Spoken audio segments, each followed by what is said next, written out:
Quase.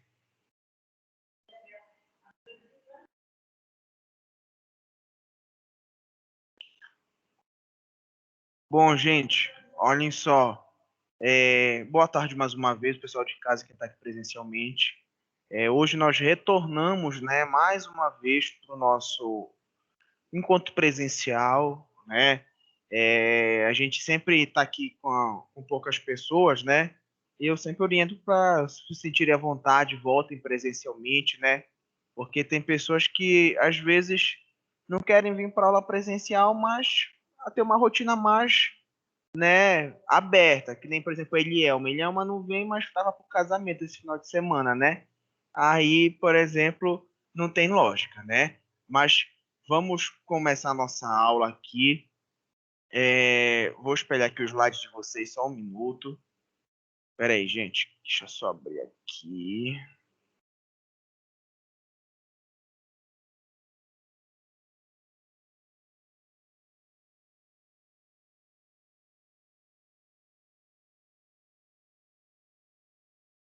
Pessoal de casa, vocês estão conseguindo ver os slides, sim ou não? Sim. Sim? Perfeito. Então, olhem só. Aula passada a gente falou sobre como a formação do SUS, né, interferiu nos processos de amadurecimento, por exemplo, de educação e saúde. O que é que precisa a gente relatar sobre isso, né? Olhem só. Um pouco antes da formação do SUS, nós tínhamos um sistema de saúde. Sandy, só as duas primeiras, por favor. Isso. Nós tínhamos um sistema de saúde que abordava as pessoas apenas no setor terciário, praticamente. Não era uma regra geral. Mas nós tínhamos um serviço de saúde destinado a praticamente ao tratamento apenas do doente. Ninguém pensava em prevenção muito naquela época, né? Além desse problema, tinha outro. Naquela época, só tinha direito à saúde quem trabalhava. Isso, logicamente, que ia impactar, né, a sociedade como um todo. E quando surgiu a Lei 8.080, que deu origem ao SUS, um pouco depois, em 1994, né, instituíram o chamado PSF. Já falamos sobre isso. PSF, na época, era conhecido como Programa Saúde da Família, que com o tempo mudou a sigla e virou Estratégia Saúde da Família. Estratégia Saúde da Família ele tem a característica de tentar aproximar o serviço de saúde da residência do morador. Então, a gente quer evitar que ele saia de casa para ir para o hospital, que ele saia de casa para ir para um centro de referência. A gente quer tornar tudo muito mais próximo, né? Então, o que é que acontece? Em 2017, nós tínhamos um pouco mais de 60% da população brasileira abordada, né? Como vamos dizer assim, abraçada por alguma equipe de estratégia saúde da família. Esse quesito ele diminuiu ao longo dos anos. E nós vamos falar por que ele diminuiu. Mas o que é importante a gente falar ainda sobre isso dentro do processo de educação em saúde? A educação em saúde, ela envolve hábitos, envolve medicações que o paciente toma, o próprio tratamento que ele faz. Uma pessoa que faz parte da estratégia de saúde da família, o ACS, o enfermeiro, eles levam a medicação para o indivíduo, eles orientam em relação à doença, entre outros motivos. Aí a gente para e se pergunta o seguinte: por que será que a estratégia saúde da família ela é importante dentro do critério da saúde coletiva como um todo, por exemplo? Vamos imaginar que a Sandy vá no hospital e relate que ela está com muita dor articular, né? Dor na mão e dor no cotovelo. O médico, quando for abordá-la, o que é que ele vai fazer? Ele vai pedir um exame de imagem. Ó, vamos fazer um raio-x, você caiu? Não. Para quem não conhece a Sandy, é uma informação muito pequena. O que será que ela tem? Uma moça tão jovem está com dor articular. Não sei o que é que ela pode ter. O médico passa uma medicação, vai fazer um raio-x, provavelmente não vai dar nada no raio-x, né? Ela vai tomar medicação e ele vai dizer o quê para ela? Olha, volte comigo daqui a 1 mês para ver se melhorou. Morreu a história. Se eu, Adilson, fosse agente comunitário de saúde lá na rua da Sandy, todo dia eu entro em contato com ela. O que é que eu ia saber? Que a Sandy não larga esse celular para nada. Toda hora ela está com o celular na mão e mexe, mexe, mexe. Então, provavelmente, ela está desenvolvendo uma lesão por esforço repetitivo. A aproximação do profissional de saúde com o morador ajuda no diagnóstico situacional de tudo que se vive. A estratégia de saúde da família enfrentou um dilema muito grande há uns anos atrás. Ela não era autossuficiente para lidar com alguns problemas específicos. Ela precisava de um órgão muito mais aprimorado para lidar com isso. Surgiu assim o NAPS, né? Desculpa, o NASF, por exemplo. O NASF, ele é um núcleo de atenção à estratégia de saúde da família. Então, por exemplo, aqui no bairro do Guamá, eu tenho 4 estratégias de saúde da família. É um exemplo. Existe um NASF que dá apoio para essas 4 estratégias. Esse NASF, ele tem, por exemplo, fisioterapeuta, psicólogo, nutricionista, entre outros profissionais. Coisa que não tem na estratégia de saúde da família. Lá na estratégia tem só enfermeiro, médico, técnico, ACS e agente administrativo. Ou seja, quando a gente precisa de um atendimento mais elaborado, esse paciente vai para o NASF. Perfeito. E aí, o que é que a gente precisa entender? O NASF, como eu falei para vocês, tem fisioterapeuta, tem psicólogo. E qual foi o grande embate que a estratégia de saúde da família enfrentou para que a gente pudesse e criasse o NASF, um centro de maior referência? A sociedade como um todo começou a viver um problema relacionado principalmente à doença social e à doença mental, né? No ano 2000, a OMS, que é a Organização Mundial da Saúde, determinou que a depressão ela iria ser considerada o mal do século. Ou seja, do ano 2000 ao ano 2100, nada ia superar a depressão. Nós estamos em 2021, ainda falta muito tempo para 2100. E eu pergunto para vocês, gente, vocês acham que a pandemia ela está muito longe, ela está longe ou ela está perto dos números da depressão? Perto? O que é que tu acha, Sandy? Tu acha que a gente já tem o mesmo número de doentes de depressão e de pandemia? Está Será? muito certo. Diga, alguém em casa falou alguma coisa? Eu acho que tá longe, professor. Eu vou falar uma coisa para vocês. Está muito longe. Nós temos infinitamente mais pessoas doentes de depressão do que pelo Covid-19, né? E olha que em janeiro, fevereiro e março de 2021 morreram mais pessoas de Covid no Brasil do que no ano todo de 2020 no Brasil. Mesmo assim, a depressão ainda é mais significativa. Por que logo depois de 2000, no ano de 2010, a OMS determinou que a depressão, junto com os transtornos mentais, seriam considerados um mal do milênio, ou seja, do ano 2000 até o ano 3000, nada vai ser maior do que a depressão e os transtornos mentais. Cara, por que isso, né? Como é que a gente pode explicar? No ano 3000 a gente já vai ser petróleo, né? A gente vai morrer, vai virar carvão, vai virar petróleo já de tanto tempo que a gente está morto. Mas eu vou dar um exemplo para vocês.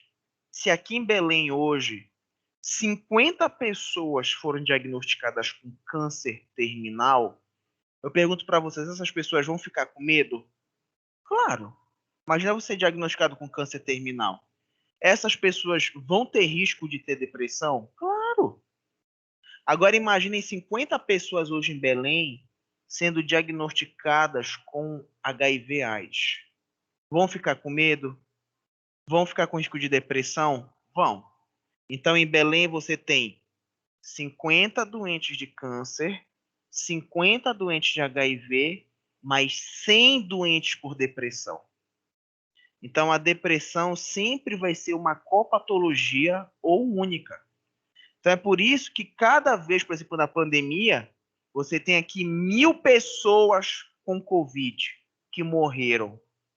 As pessoas morreram, às vezes, com medo, mas para cada paciente que morre de Covid, você deixa um filho e uma filha com medo, uma esposa depressiva, um pai depressivo.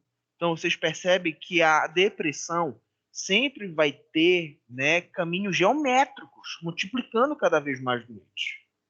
O que isso tem a ver com a educação e saúde? Nós estamos falando do problema mais importante em 1000 anos. Nada vai ser superior à depressão e aos transtornos mentais. E quando a gente vai lá para a estratégia saúde da família, lá para a atenção básica, a gente fala de saúde mental e saúde social. A saúde mental é isso: depressão, transtorno de ansiedade, que muitas pessoas estão tendo. E o que é o adoecimento social? O que é que vocês acham que é uma doença social? Alguém chuta alguma coisa? Nada, Santi? Não? Ó, uma doença social, por exemplo, é a violência contra a mulher. Isso é um problema social, é uma doença social, né? Um homem, quando violenta uma mulher, se agora, tem muita gente que fala assim, um homem desse tem que morrer, né? Tá bom. Vamos imaginar que a gente pega esse homem agora que maltratou essa mulher e a gente mata ele, por exemplo, matou. O problema dessa mulher não acabou. Ela está traumatizada, ela está ferida mentalmente, entre outras características. Isso nos mostra que a doença social é tão importante quanto a mental, tão importante quanto a biológica. O problema é que educação em saúde, quando é realizada na estratégia de saúde da família, quase sempre ela tem uma característica biológica. As pessoas falam, olha, cuidado com o que você come, olha, use hipoclorito na tua água, olha, não consome muito sal, olha, cuidado com a tuberculose. E pouco é valorizado a doença mental e a doença social. E olha que a doença mental é considerada o mal do milênio, né? E o que a gente tem feito para isso? Muito pouco, né? Então, por exemplo, hoje as pessoas dificilmente têm acesso a serviços de valorização, né? De ajudar dentro dessa questão social. Por exemplo, a gente fala sobre a violência contra a mulher não sabe se ela denuncia ou não, ela não sabe se denunciar ela é morta ou não, ela se sente muito amedrontada por essa situação, né? E o profissional de saúde que está lá nesses serviços tem um papel fundamental de abordá-la de tudo mais. Vou fazer uma pergunta para vocês só para dar o exemplo desse da violência com a mulher. O pessoal daí de casa pode responder também. Vamos imaginar um homem que é casado, ele maltrata muito essa mulher verbalmente, sabe? Chama de tudo para ela. E um belo dia ele chega em casa, muito estressado com o trabalho, e a mulher fez um almoço, uma comida que ele não gostava. Ele pegou a panela de comida e jogou na cabeça da mulher, né? E depois deu um soco no meio do rosto da mulher. Eu pergunto para vocês, quanto tempo de cadeia esse homem merece por isso? Digam aí, podem chutar na opinião de vocês, se fosse vocês passando por isso. Diz, Sandy. Francimeire, quantos anos de cadeia esse homem merece? Olha, professor, Diga. não sei, mas pelo menos uns 5 anos.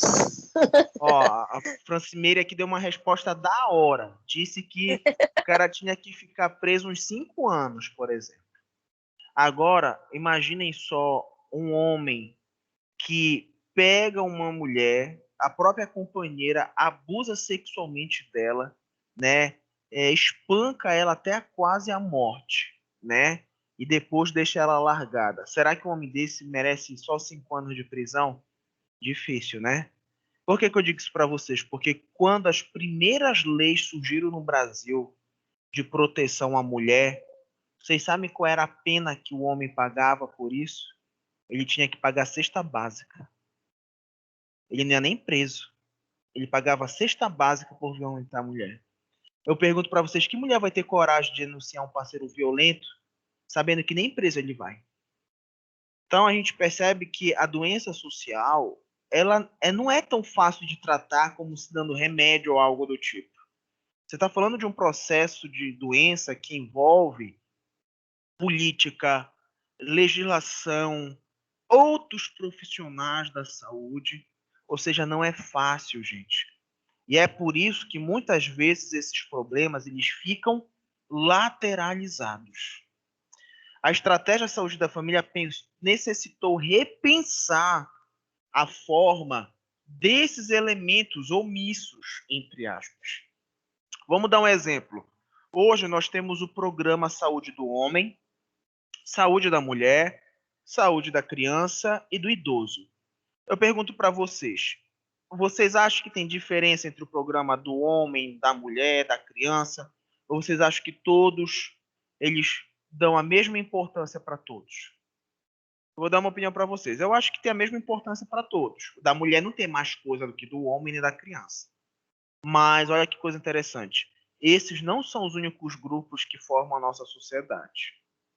Agora, de alguns últimos anos para cá, tem surgido uma preocupação maior com grupos indígenas, por exemplo, né? Uma coisa que a gente não tem hoje é programa assistencial para grupos homoafetivos. Por exemplo, hoje o homem que não se identifica com o seu gênero e quer fazer a cirurgia de mudança de sexo, ele não vai chegar lá no pronto-socorro amanhã e falar, olha, eu quero fazer... Não, ele precisa ser acompanhado por um ano por psicólogo, assistente social, para aí sim fazer a cirurgia de mudança de gênero, né? E eu pergunto para vocês assim, será de sexo? Será que, poxa, eles não têm o direito também de ser assistenciados de maneira humanizada? Outro programa que não existe, de apoio a moradores de rua. Cara, não tem nada para morador de rua. Vou dizer uma coisa para vocês, se não fosse as pessoas dando comida para as pessoas na rua, eles estavam roubando para sobreviver, eu estava morrendo de fome. Né? Porque a gente não tem política assistencial para isso. Então, gente, pensem que o NASF, assim como a Estratégia de Saúde da Família, eles querem tentar fazer uma abordagem leque, variado, para tentar abordar todos os grupos possíveis. A gente não pode ficar com uma visão muito fechada sobre isso.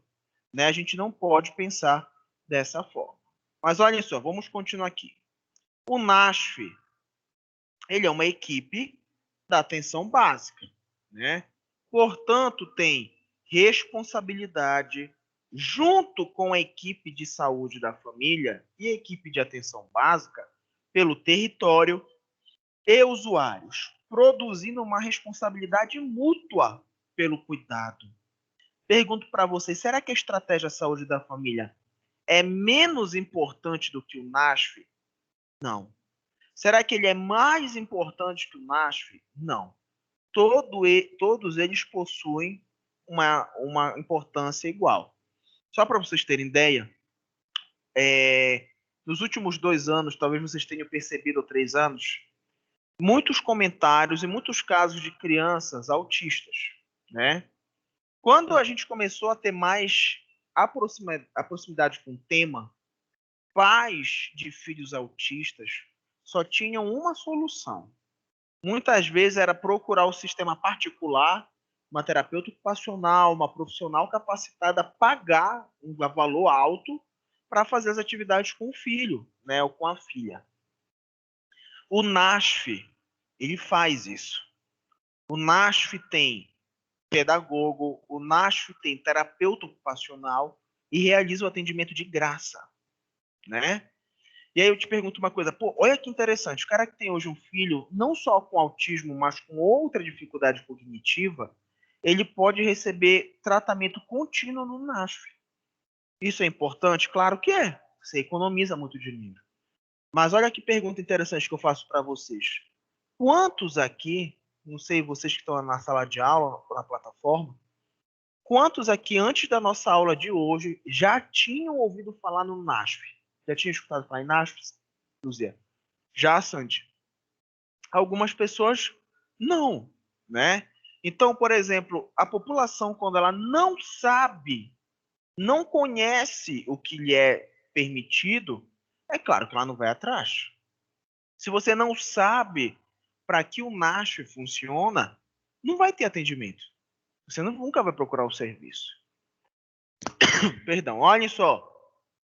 O NASF deve aumentar a capacidade de análise e de intervenção sobre problemas e necessidades de saúde, tanto com termos clínicos quanto sanitários, integrando os diferentes núcleos profissionais que compõem a equipe com a estratégia de saúde da família e atenção básica.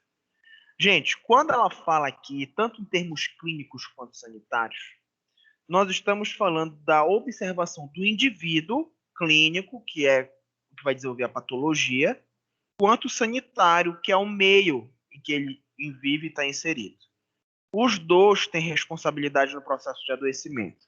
O indivíduo e o meio. Como assim, professor? Olha, por exemplo, uma pessoa que mora numa área poluída, né, cheia de lixo e animais, o meio pode adoecê-lo. Mas essa pessoa também tem responsabilidade. Por exemplo, todo dia, toda semana a prefeitura vai em tal lugar e faz o quê? Retira o lixo do canal. Aí todo dia a pessoa vai lá, pega lixo e joga no canal. Isso é uma responsabilidade individual, que não muda. Essa responsabilidade social que nós temos, muitas vezes ela é gerida desde a infância. Eu tive um amigo que fez faculdade comigo de Abaetetuba.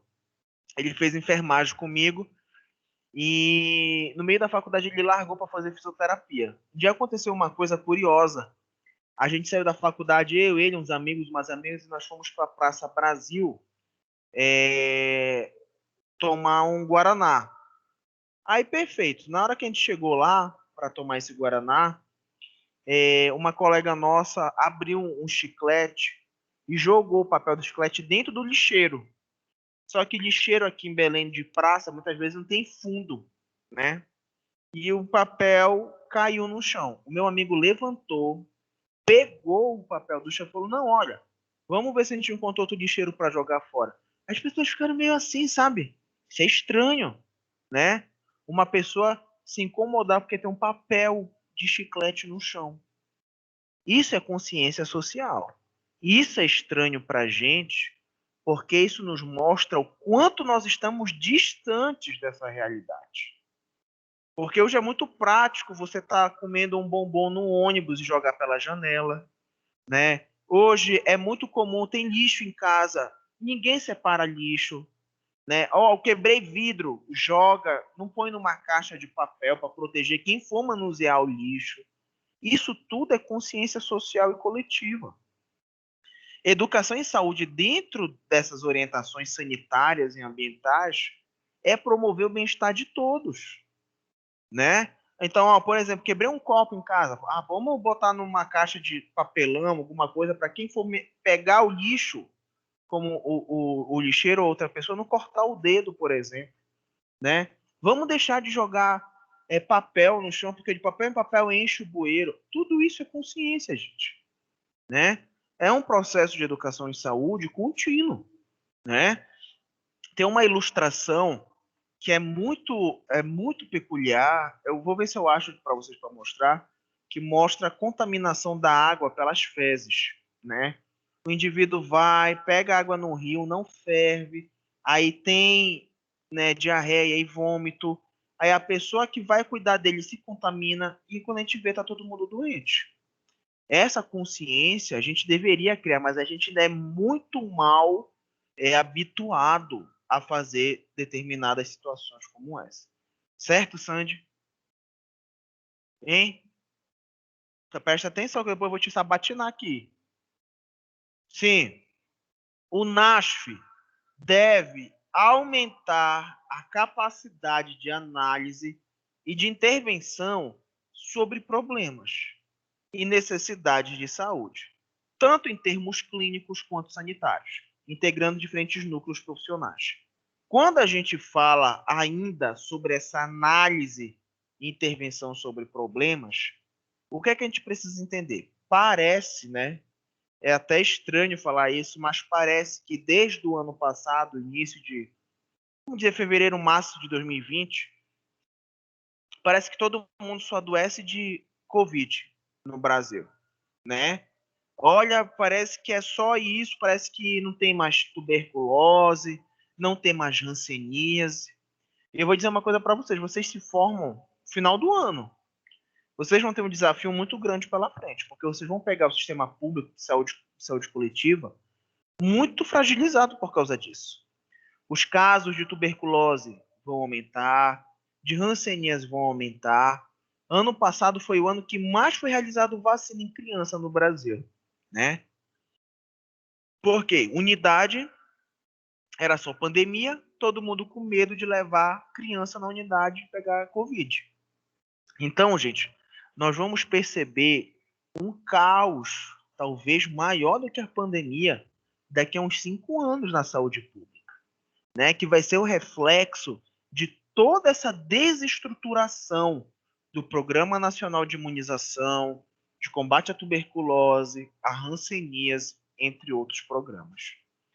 Uma coisa que também nos dificulta muito é a escolha profissional que muitos de vocês tomam ao longo da faculdade. Se eu fosse perguntar aqui, gente, quando vocês se formarem, vocês vão trabalhar em hospital ou unidade de saúde? A Sandy, a Luzia vai para o hospital. Tu vai para onde, Sandy? Hospital. Francimeire, vai para o hospital. Né, o Everton, vou para o hospital, já trabalho no hospital. A Alícia já trabalha no hospital. Ou seja, nós vamos ter uma deficiência maior dentro do contexto profissional dentro dessas unidades. Você sabe o que é mais curioso de tudo?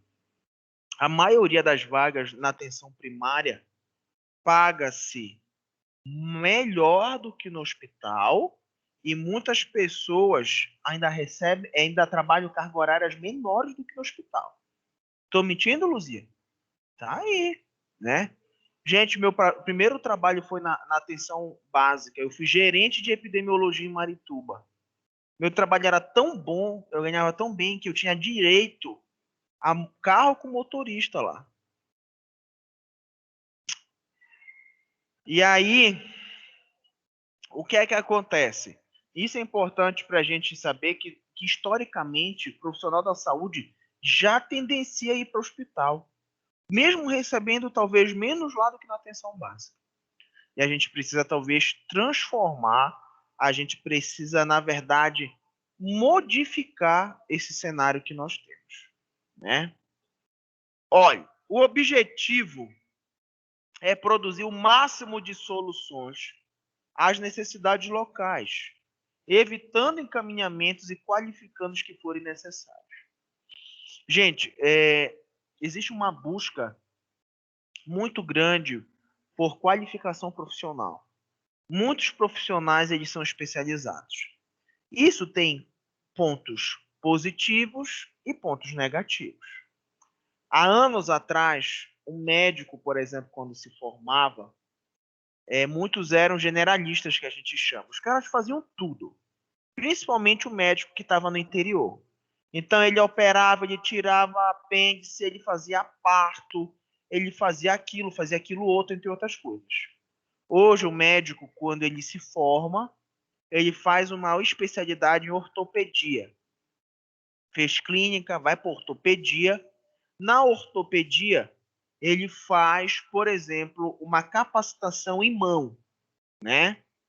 E na mão, ele faz uma outra capacitação apenas no dedo polegar. O cara só opera o dedo polegar, né? Isso é bom porque ele é extremamente específico, consegue fazer um trabalho melhor, mas ele só faz isso. A especificidade, a qualificação profissional, ao mesmo tempo que ele aprimora um procedimento, ele prende muitas vezes o profissional em apenas uma linha de atuação. Isso é muito complicado, né? Porque eu vou dar um exemplo para vocês. Eu, tá? Adilson, vocês podem ter outros exemplos. Todas as enfermeiras obstetras que eu conheço só trabalham com obstetrícia. Eu não conheço nenhuma enfermeira obstetra que é enfermeira, por exemplo, lá do Filoiola. Eu não conheço nem. Olha, a única enfermeira obstetra que eu conheço que trabalha fora da assistência é a Silvia, né? A Amanda, que dão aulas, né? São professoras. Agora, por exemplo, dificilmente você vai ver uma pessoa específica trabalhando em outra área de atuação, né? Então, por exemplo, eu sou enfermeiro do trabalho, dificilmente vou para UTI, né? E é o que eu digo para vocês, às vezes a busca por qualificação acaba dificultando, né, alguns aspectos mais gerais.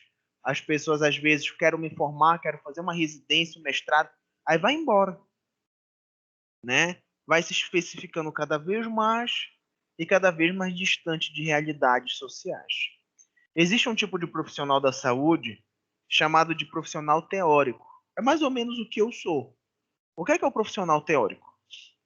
Ele é o profissional que se forma, ele se especializa, estuda, faz o mestrado e o doutorado, e ele não entra na prática profissional. Tipo, eu nunca trabalhei no hospital, né? Ele tem muito conhecimento do processo de saúde pública hospitalar, mas nunca trabalhou. Ele é um profissional teórico, né? Então eu digo para você o seguinte: às vezes se tem muitas ideias para modificar, mas pouca prática para fazer isso, tá bom? Oi? Estou fazendo agora. Vou concluir daqui a 2 anos. Bom, e aí olha só, ainda sobre o NASF, né?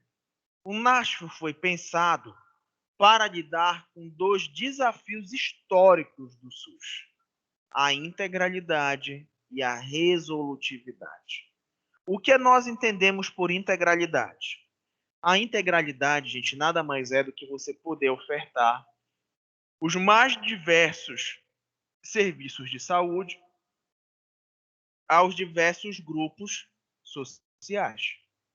Por exemplo, o homem tem acesso a fazer uma ressonância magnética, o homem, desculpa, tem direito de fazer uma tomografia computadorizada, a mulher tem direito a fazer uma tomografia computadorizada, uma ressonância, ou seja, nós temos serviços variados onde todos os grupos, né, podem utilizar. Isso é importante, gente, porque o NASF ele tenta dar uma proximidade dentro desses critérios. Então, por exemplo, no NASF, vocês vão encontrar, por exemplo, grupo de apoio dos alcoólicos anônimos. Vocês podem encontrar um grupo de apoio a mulheres que passam por violência doméstica. Vocês vão perceber grupos de apoio que fazem fisioterapia em idosos. Ou seja, a gente percebe realmente um serviço bem variado e específico na área, tá bom?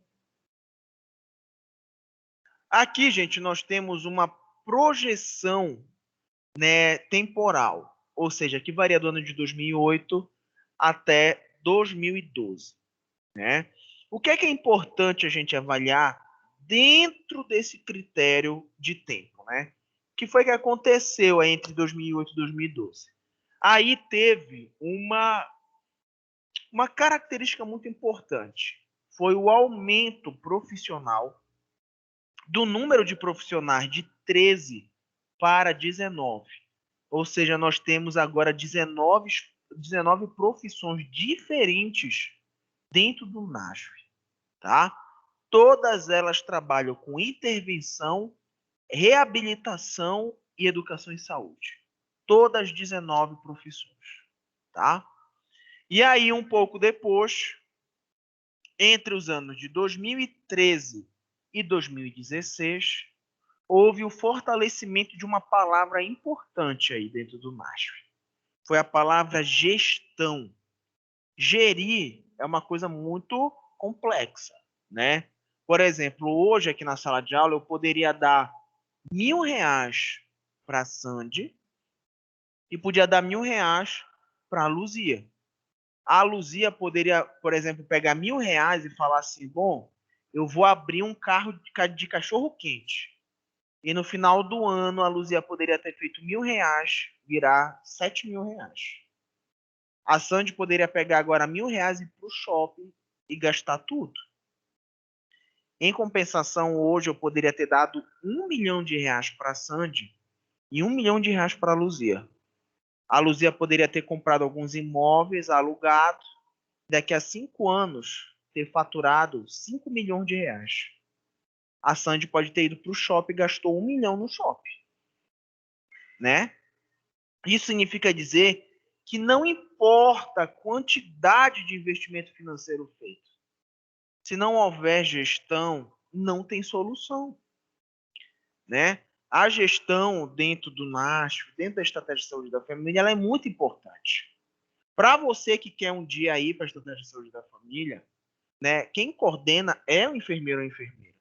Você precisa ter muito esse link das necessidades que tem na tua área de abrangência.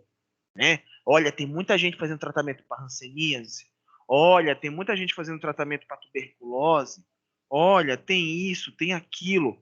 Ou seja, são elementos que vocês precisam ter conhecimento. A gente tem como fazer a formação de um bom gestor?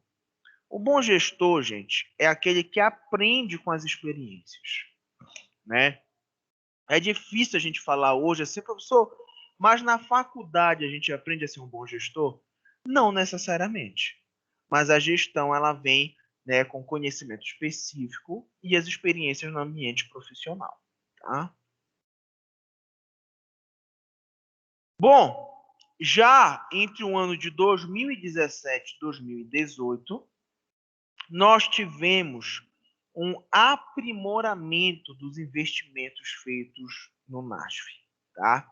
A estratégia de saúde da família, assim como o NASF, que é o Núcleo de Atenção à Saúde da Família, precisam de recursos, né, contínuos. Precisam de recursos, né, que possam ajudar a manter a estrutura. Perfeito. Só que, gente, houve um problema muito grande. Qual foi esse problema? Em 2017, o NASF, assim como a Estratégia de Saúde da Família, alcançaram a maior quantidade de NASF que a gente já teve no Brasil. Isso se deu também, principalmente, pela implantação do programa Mais Médicos. Vocês já ouviram falar dos Mais Médicos, né? Acho que até falei a aula passada isso para vocês. Mas eu vou repetir. O governo federal queria pagar para os médicos brasileiros uma bolsa de R$ 10.000 para eles irem para áreas bem complicadas, tipo interior do interior, né? E aí, o que é que acontece? Os médicos não queriam ir para 10 mil, por R$ 10.000. Então a gente tem um município, por exemplo, aqui chamado Redenção, que fica no sul do Pará. Eu conheci uma estratégia de saúde da família lá no interior de Redenção. Muito complicado. Os médicos brasileiros esperavam que o governo federal aumentasse o valor da bolsa. Mas o governo não fez isso. O que foi que o governo fez? Ele simplesmente começou a trazer de fora médicos, mais especificamente médicos cubanos. Cuba não é uma democracia. Então, o que é que acontecia? Para cada R$ 10.000 que o governo federal pagava, R$ 7.000 ficava com Cuba e R$ 3.000 só ficava com o médico. Né? Ou seja, o médico vinha do país dele, abandonava a família para ganhar só R$ 3.000 e trabalhava. Os médicos brasileiros não queriam aceitar isso, porque Cuba ia representar mão de obra barata médica, né? E aí isso ia quebrar os médicos brasileiros. Então começaram a fazer protesto, vocês lembram, né? Muitos criticavam firmemente os médicos cubanos e tudo mais. E aí começou a ocorrer alguns problemas. Qual foram esses problemas? Vou dar um exemplo para vocês. Os médicos cubanos, eles não queriam mais voltar para Cuba. Queriam asilo no Brasil. Né? Cuba vive uma situação complicada, não queriam mais voltar. Né? E aí o governo federal começou a ficar meio, né, escabriado com isso. E o que foi que aconteceu? O governo Bolsonaro acabou com o programa Mais Médicos, tá?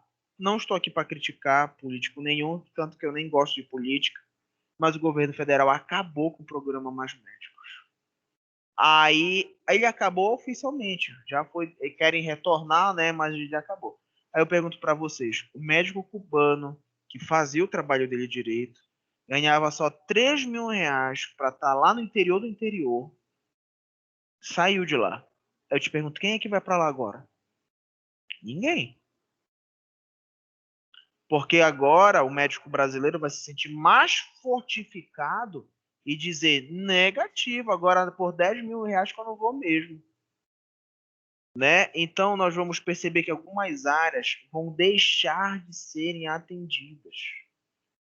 Né? E outra coisa triste é que o mesmo presidente, nosso governo federal, instituiu o fim do NASF e não vai mais destinar recurso ao NASF. A gente para e pensa assim, o que vai acontecer então? Sério? Se o NASF não vai mais ter apoio financeiro, e a estratégia de saúde da família? E as crianças autistas que tinham tratamento gratuito, fisioterapia dos idosos, acabou. Né? A gente vai viver um retrocesso na saúde. Né? Então, por exemplo, assim, é muito difícil a gente viver um cenário muito parecido com esse. Porque hoje você liga o Jornal Nacional ou outro programa de televisão, a única crítica que se faz ao governo federal é por causa de vacina, né?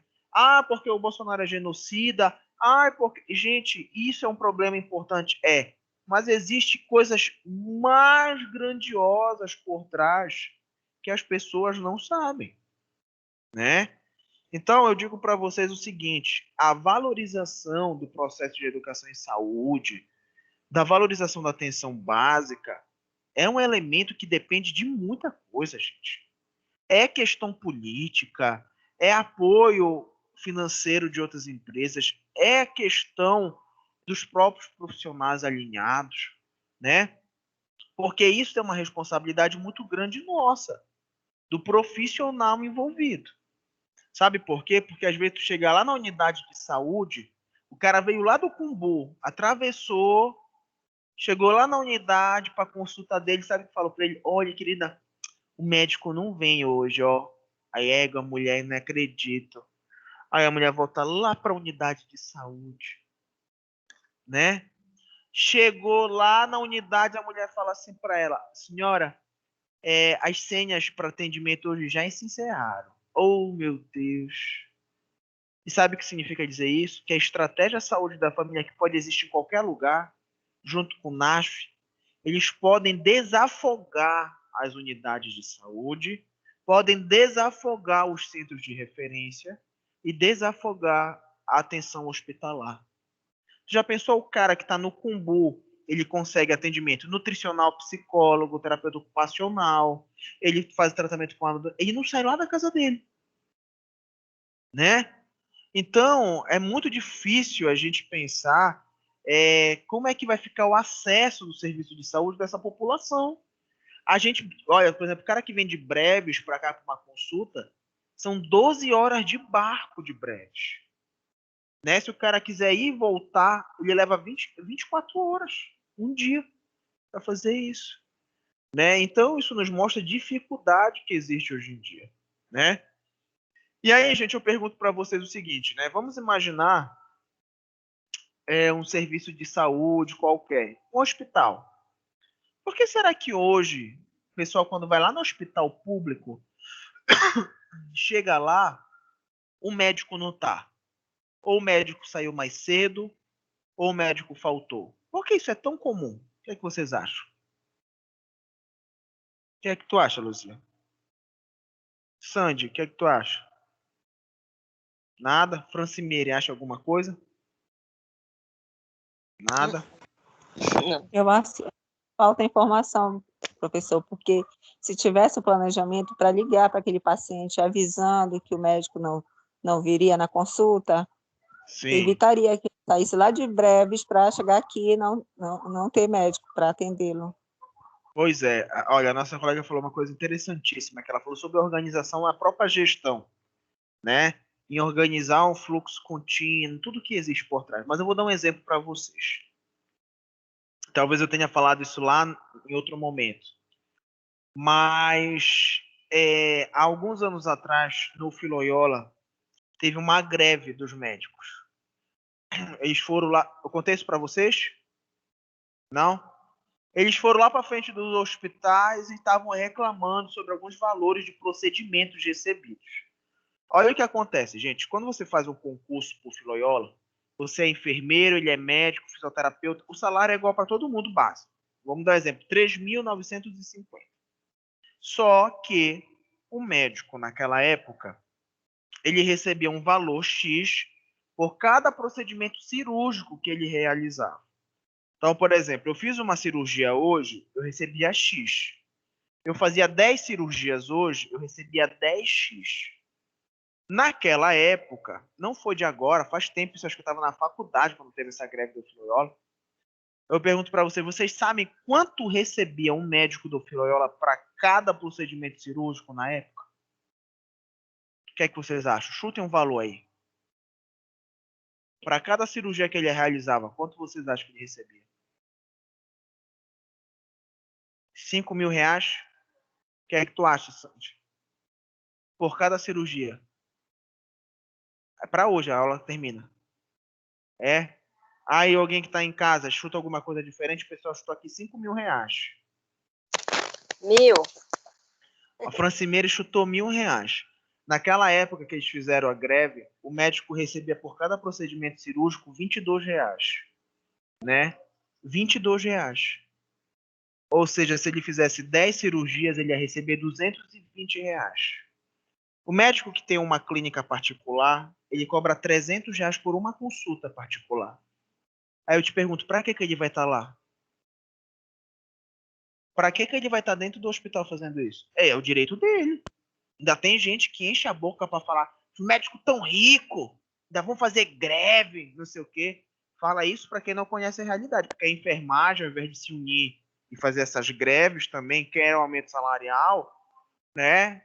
Não é um querendo passar a perna no outro para pegar a vaga. Então, gente, isso nos mostra como é complicado. Tá havendo uma evasão dos serviços públicos de saúde, né? As pessoas estão preferindo ir para serviços particulares. Ah, porque não sei o que do público demorou meu salário. Ah, negócio de OS. Aí tu faz o contrato, não abre concurso, né? Porque aí o cara tem ali, por exemplo, o contrato dele com o Estado, ele não ganha FGTS. Não ganha. Né? O FGTS ele tem serviço particular, o que ele ganha é o INSS dele, né? Aí, por exemplo, pô, o cara vai lá para o hospital particular, a cada 3 anos ele tem triênio, né? Ele tem um FGTS, ele tem um INSS, um dia ele pode usar o FGTS para dar entrada na casa dele. O cara tá lá no contrato do Estado, não, tem o INSS pronto. Acabou, é tchau. Não tem nada, ninguém vai falar, olha, toma aqui 5.000 realzinho, vá com... Não, não existe isso não. Aí como é que vocês querem ir para o serviço público dessa forma, né? Estou falando de maneira generalizada mais hospitalar, tá? Do que atenção básica. Então, gente, são exemplos que nós temos que nos mostram como a gente precisa evoluir nesse cenário, né? É apoio político, é apoio profissional, entre outros quaisquer. Olhem só, aqui nós temos uma imagem de 3 tipos de NASF que nós temos, né? É o NASF 1, 2 e 3. O NASF 1, ele é o NASF de maior complexidade que nós temos, tá? Ou seja, ele é o maior NASF que nós temos. Esse NASF, ele atende entre 5 a 9 equipes de saúde da família. Ele funciona cerca de 200 horas por semana. Ele precisa receber por mês recursos de aproximadamente 20.000 reais. O NASF tipo 2, ele aborda, né, entre 3 e 4 equipes de saúde da família, né, e trabalha com no mínimo 120 horas semanais. O custo mensal é de R$ 12.000.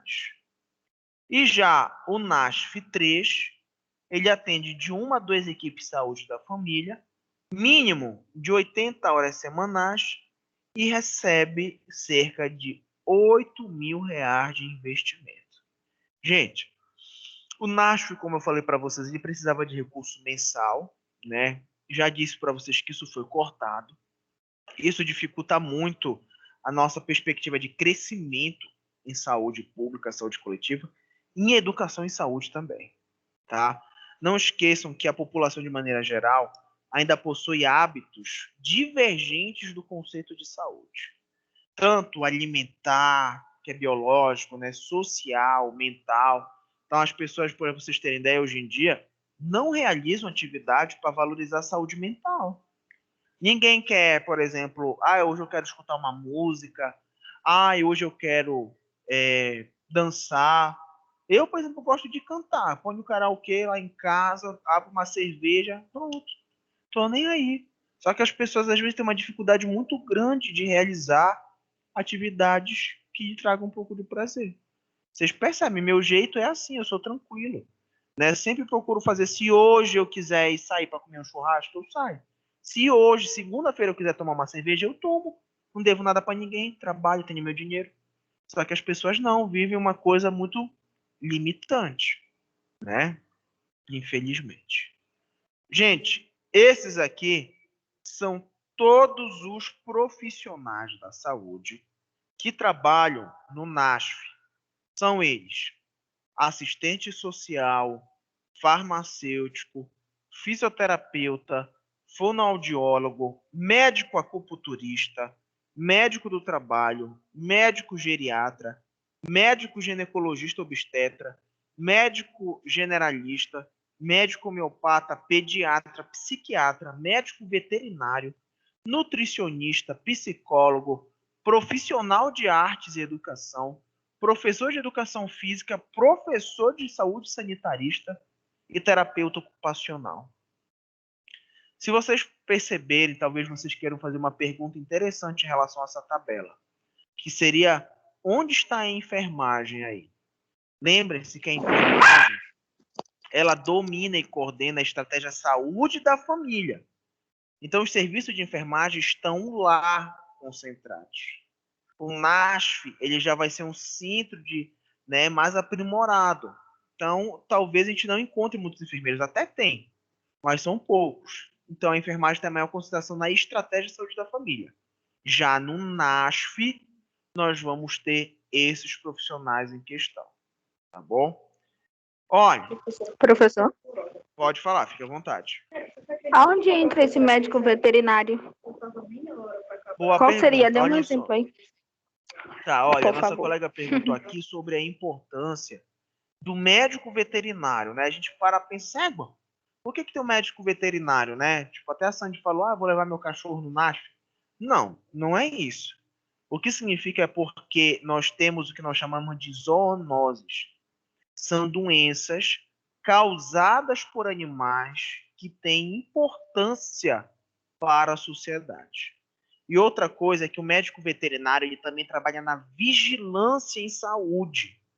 Vou dar um exemplo para vocês. Se agora aqui na Examais nós tivéssemos um animal ou uma pessoa contaminada por raiva, raiva é 100% letal.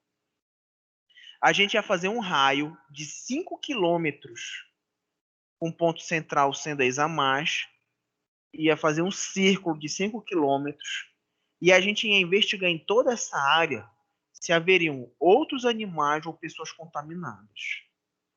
O médico veterinário tem um papel fundamental aí junto com o técnico ambiental, de capturar, de investigar tudo isso. Então, o médico veterinário tem um papel investigativo e de educação em saúde dentro do NASF também, tá? Mas, gente, a gente não tem muito esse profissional presente, né? É um número pequeno, certo? Olhem Ok, só, obrigada. nada, olhem só essa imagem, gente, que também é interessante. Isso aqui mostra o crescimento de NASF no Brasil. Em 2008, nós tínhamos aproximadamente 415 NASFs credenciados. Tá, perfeito. Em 2017, esse número foi para 5.987. Crescimento aí absurdo, né? Nós estamos falando de, sei lá, mais de 600% de aumento. NASFs implantados, em 2008 nós tínhamos 395. Em 2017 foi para 4.829, né? Agora eu digo para vocês, olha que crescimento bonito. Não, foi uma coisa assim absurda, gente, né? Quando a gente olha para isso, a gente percebe como a saúde pública e primária estava crescendo em níveis extremamente significativos. Porém, a gente já sabe que a questão política retardou, né? Atrasou esse princípio, tá? Olhem só, este nosso outro gráfico mostra qual foi o tipo que mais cresceu, o tipo de NASF que mais cresceu ao longo dos anos. Foi o NASF tipo 1, ou seja, o NASF de maior complexidade foi o que mais cresceu ao longo dos anos, ou seja, ainda mais aprimorado o sistema. Infelizmente, isso também nos foi ceifado, né, privado. E por último, gente, nós temos aqui uma tabela que mostra quais são, né, as profissões mais frequentes e menos frequentes nos NASFs em todo o Brasil. As 3 profissões mais comuns no NASF são fisioterapeuta, psicólogo e nutricionista, tá? As profissões que a gente menos tem: médico acupunturista, médico do trabalho e médico homeopata, tá? Então, gente, a gente gostaria muito que houvesse um incremento, né, dessas informações. Nós gostaríamos muito que fosse bem diferente a situação agora em 2021. Se em 2017 já tinha crescido tudo isso, imagina em 2021 como ia estar. Mas, infelizmente, a gente teve uma regressão desse processo. É triste, né? Eu vejo na feição de vocês que estão na sala de aula, vocês ficaram até chateados com isso. O Sandy até talvez chorando, tá? Mas essa é uma realidade política. Isso nos mostra, gente, desculpe o comentário, mas isso nos mostra como o voto, ele é uma coisa que muda a vida das pessoas. Infelizmente, desculpa, tá, gente? É quem é Bolsonaro, eu sei que é a Francimeire, o Everton, aliás, tá todo mundo Bolsonaro. Credo, professor, pelo amor de Deus, não me mate, não. Ah. E a gente, a Deus. Tássia tá aqui, né? Eu vi até que tá aqui presente a Tássia, mas eu pensei que a Tássia tava até de resguardo, mas tá tudo bem.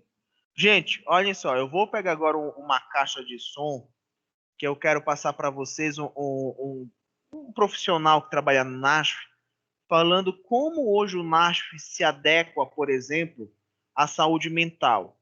A gente fala muito sobre O a questão de resguardo acabou. Já, mana? Pô, graças a Deus tá tudo bem Já. então, né?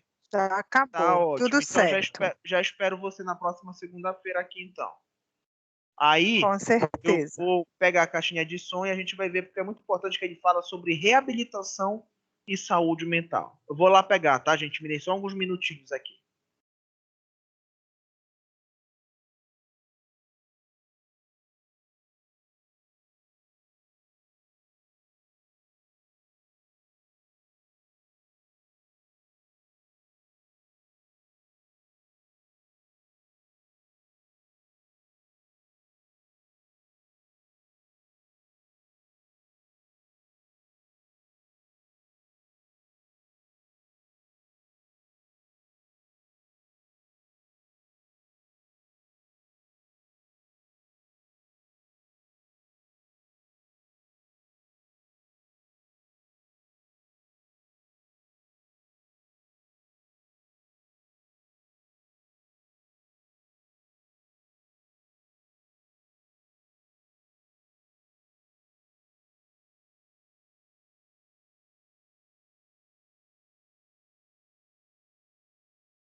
Pessoal, eu vou espelhar agora o vídeo para vocês verem.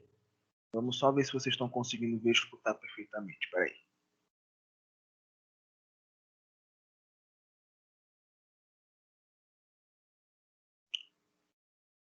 Só um minuto.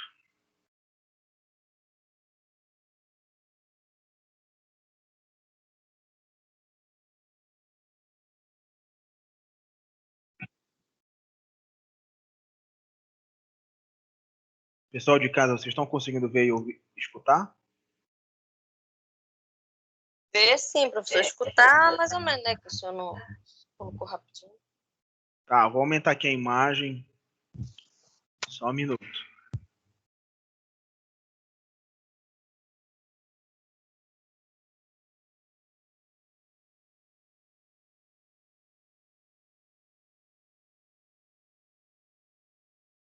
Não dá para escutar.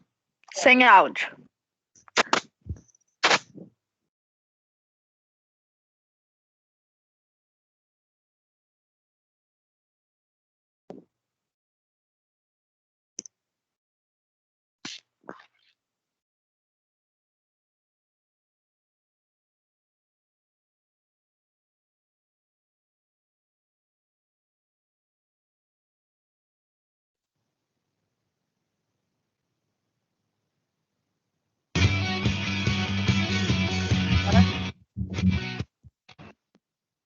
Ouviram agora?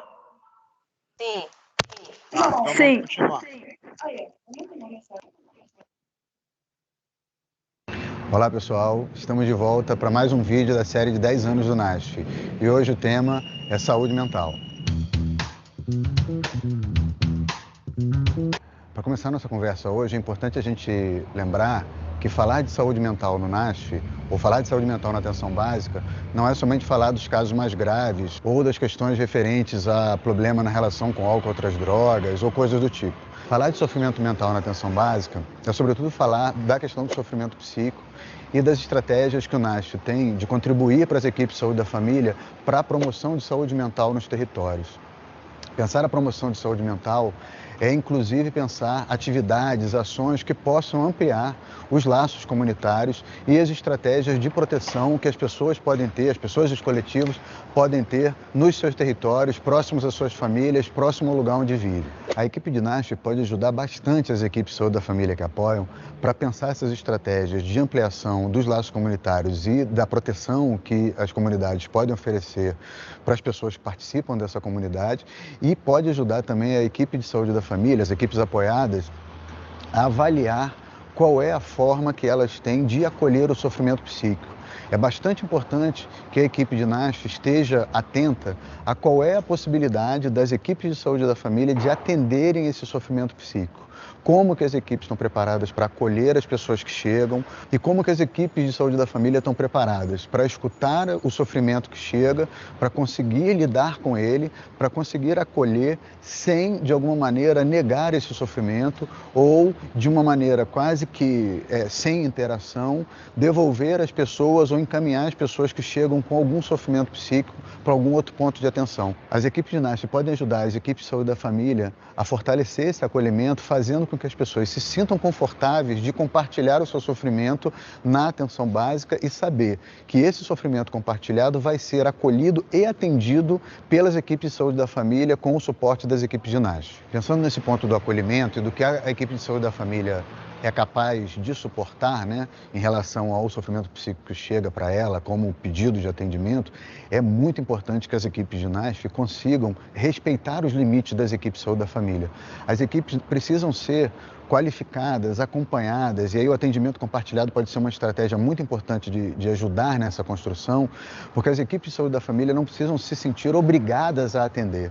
É muito importante que o NASF ajude as equipes a conhecer os seus limites, que a gente respeite esses limites e que vá trabalhando, e aí o NASF também tem uma atuação importante nesse sentido, para ajudar a ir trabalhando na ampliação desse limite do acolhimento do sofrimento das pessoas que vão chegar. É muito importante que as equipes de NASF consigam contribuir para as equipes de saúde da família para que elas se sintam apoiadas, inclusive nas suas limitações, e que elas sintam que vão ter na equipe de NASH um suporte para aprenderem com esse acolhimento e para se sentirem cada vez mais fortalecidas de ouvir questões, as mais difíceis possíveis, de uma maneira tranquila e podendo sempre ofertar às pessoas a tranquilidade para que elas possam chegar e compartilhar o seu sofrimento.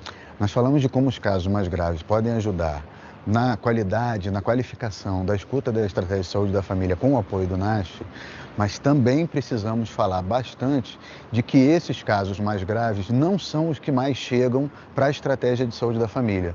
Os estudos e a literatura, de uma maneira geral, nos informam que os casos mais presentes na atenção básica, na estratégia de saúde da família, são, sobretudo, os casos do sofrimento que a gente vai chamar de leve ou moderado.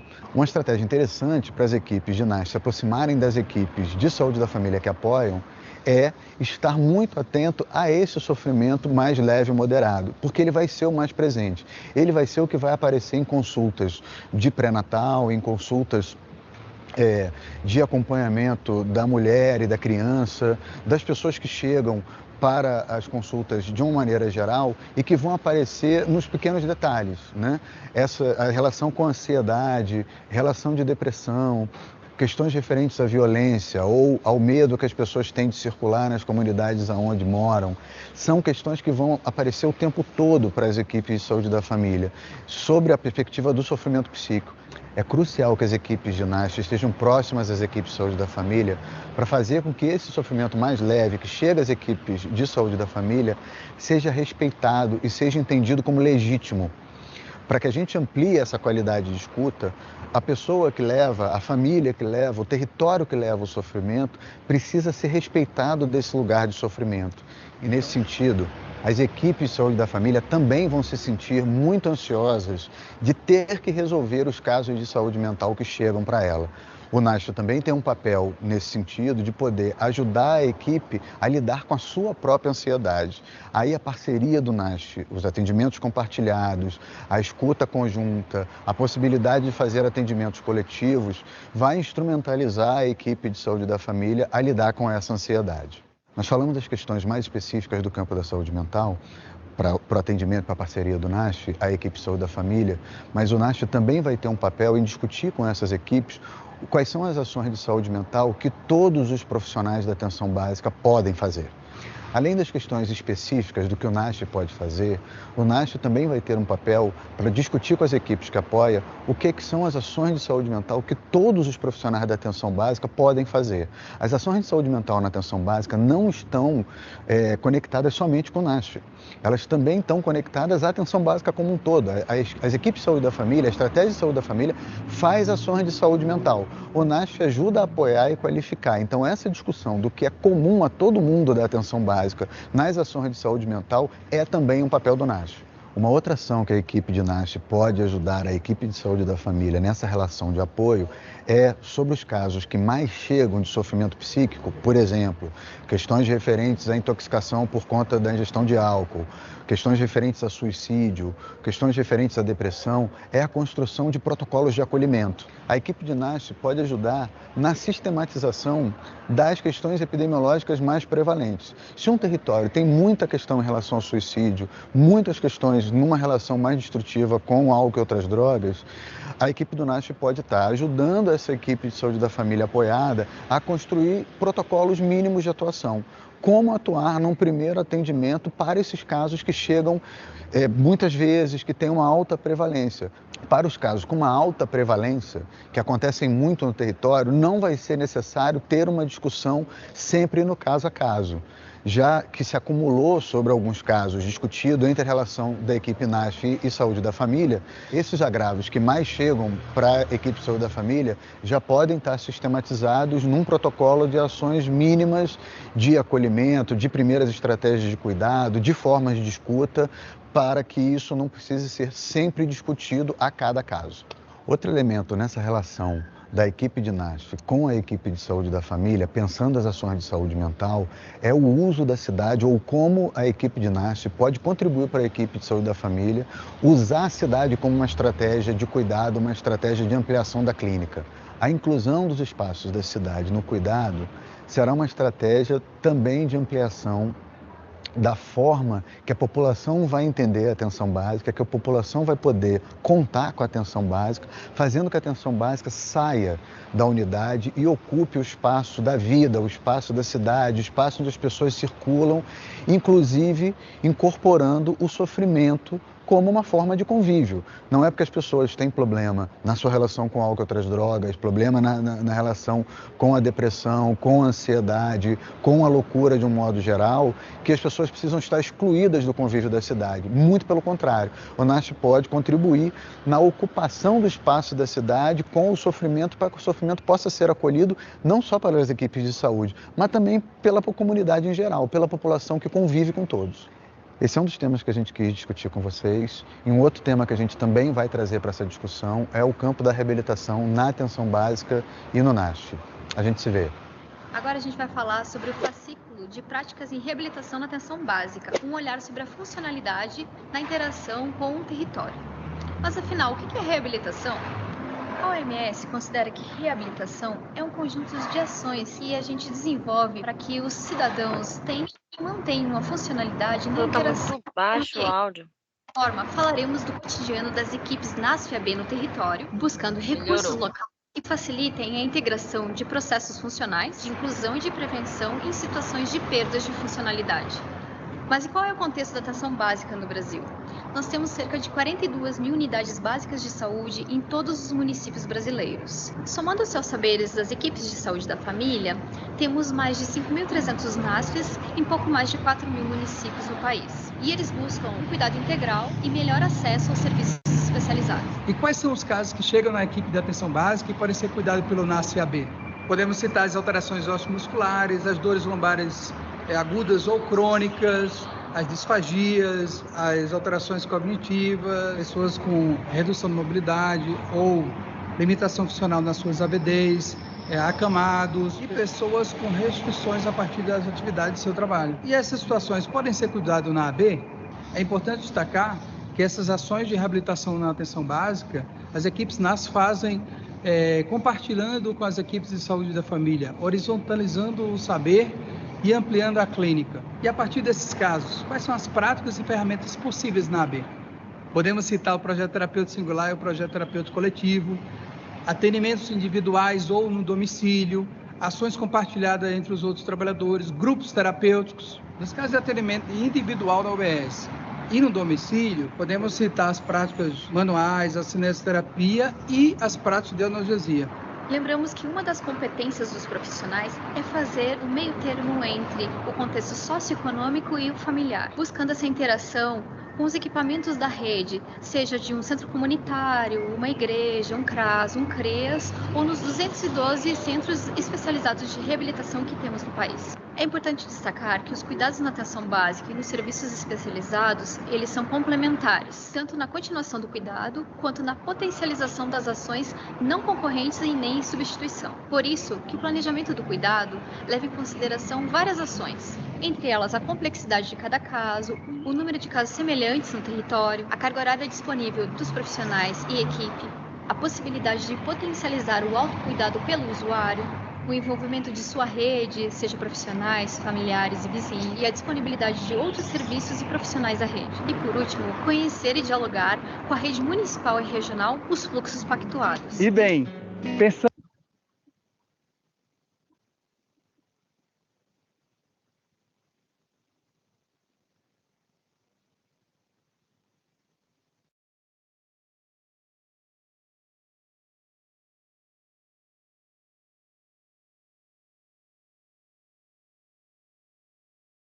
Então, gente, olhem só. O que é que a gente consegue observar com o que foi dito? Nós tivemos uma abordagem agora da estrutura do NASF direcionado apenas à saúde mental e reabilitação. Isso nos mostra o quão complexo uma parte específica é. Você imagina que esses profissionais que falaram agora no vídeo trabalham no NASF na parte de saúde mental, né? E eles falando sobre família, sobre a aproximação profissional, entre outras características, e você está falando de uma área específica. Você imagina agora o que é falar do problema social, da reabilitação com idosos, crianças e outros, e a complexidade inteira do processo que envolve o NASF. Não é fácil estruturar e organizar um serviço como esse. Ao contrário, é muito complexo. Hoje, olha só que interessante. Na verdade, alguns estudos mostram que a estratégia saúde da família, junto com o NASF, são responsáveis por aproximadamente 65% do processo de educação em saúde do Brasil, né? Então, a unidade de saúde fica com outros 15%, 20%, e o resto está dentro dos hospitais. Então, nós temos aí a maior estrutura de saúde responsável por educação em saúde nas nossas comunidades. Então, se durante toda a nossa disciplina nós entendemos que a educação em saúde é importante porque muda a saúde de uma comunidade, imaginem só que agora a estrutura responsável pela maior parte que nós temos dessa mudança encontra-se fragilizada, né? Então, percebo como a gente vai enfrentar muitas dificuldades futuras. Infelizmente, nós estamos em um cenário onde cada pessoa praticamente quer dar sua opinião sobre algum problema. A gente entra em rede social hoje, é gente dizendo que não é para tomar vacina, porque vacina mata, que não é para fazer isso, que é para tomar isso. Gente, ninguém é médico aqui, né? Ninguém é, por exemplo, farmacêutico aqui para prescrever medicamento para ficar justificando forma. Você se ampara naquilo que você conhece. E muitas vezes a gente encontra pessoas leigas querendo justificar vários elementos. Tem coisas da enfermagem que eu não discuto, porque eu não tenho muito conhecimento nessa área específica. Como é que eu, que às vezes nem sou da saúde, vou dizer, tome ivermectina, não tome ivermectina. Toma vacina, não toma vacina. E as pessoas vão se sentindo influenciadas. Isso é um tipo de educação em saúde que a gente conhece como fake news, né? Você acaba escutando uma orientação errada, né? Uma orientação falsa. Para a gente entender o quanto isso é grave, eu já comentei com vocês, nós temos hoje grupos anti-vacina no Instagram. Pessoas que dizem para mães não vacinarem crianças contra BCG, contra nada. Tem gente que participa do que a gente chama de teoria da conspiração, né? Que diz que o coronavírus foi criado para matar as pessoas mesmo, para reduzir a população, entre outros elementos, né? Isso nos mostra quanta informação está, né, num redemoinho de verdades e mentiras. Hoje, no dia 26/4/2021, às 4 horas da tarde, nós encerramos o conteúdo obrigatório de educação em saúde. Então, a partir de hoje, vocês acabaram o conteúdo obrigatório que vocês têm de educação em saúde, incluindo o conteúdo da segunda avaliação que a gente já tinha falado no aula passado. De agora para frente, nós vamos fazer aulas dos assuntos complementares que ainda envolvem educação em saúde, mas que são complementares, não são dentro do nosso plano. E vamos realizar, se eu não me engano, mais uma atividade obrigatória, tá? Provavelmente, no final de maio, deixa eu ver até aqui o dia, primeira semana de junho já é a prova de vocês, eu acredito que a qualificação de vocês é em junho também, né? Se eu não me engano. Maio? Qual é o dia? A partir do dia... Não, 30 é domingo. Só tu que vai qualificar dia 31, professor. 31?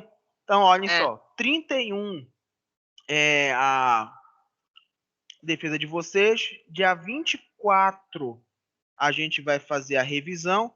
Provavelmente, dia 17, vocês não tem nada, tá? Então, a gente vai ter aula mais o dia 13 mais o dia 10. E aí, depois, vocês podem me dizer o que vocês preferem.